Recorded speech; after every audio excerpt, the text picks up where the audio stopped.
Hi, it is January 31st and this is my second alum video. In my first video, it seemed as though there was no crystal formation. Unfortunately, there does not seem to be much difference when first looking at it this week because there's no crystal formation yet in this one as well. There's no crystals formed on the bottom of the vial yet. But there is a significant change in the evaporation of the solution. In the first video, the solution was about 2 centimeters higher than the label, so it was about here. And today the solution is almost level with the label, as you can see. So although evaporation is clearly still occurring, perhaps the rate at which it's occurring is not conducive to crystal formation, as it is either too fast or too slow. In this case, the evaporation rate may be too slow, which is why no crystals have formed in the solution yet.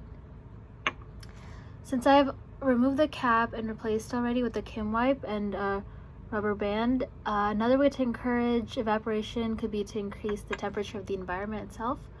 The vial sits at the corner of my desk, and my room is usually at a temperature of about 70 or so degrees, which is cooler than some of my peers.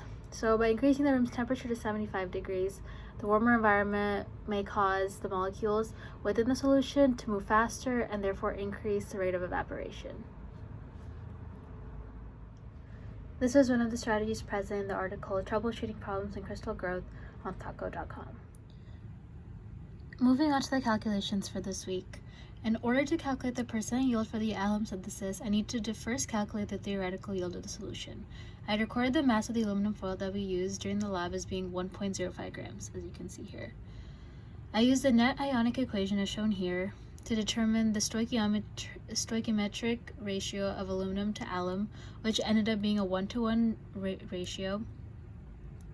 Using this ratio, I converted from grams of aluminum foil to grams of alum using stoichiometry. My first step was to convert from grams of aluminum to moles of aluminum using the molar mass of aluminum. Then I used a stoichiometric 1-to-1 ratio to convert from moles of aluminum to moles of alum. And then I used the molar mass of alum to convert from moles of alum to grams of alum. And so the theoretical yield is 18.5 grams, while our experimental or actual yield was 20.7 grams. To calculate the percent yield, I divided the actual yield by the theoretical yield and multiplied by 100 to get a percentage.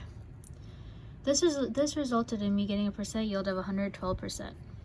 Getting a percent yield of 112 is technically impossible, so some errors that could have been contributed to this include having misweighed the aluminum foil at the beginning as lighter than it actually was, which would have caused a greater than expected yield like we got.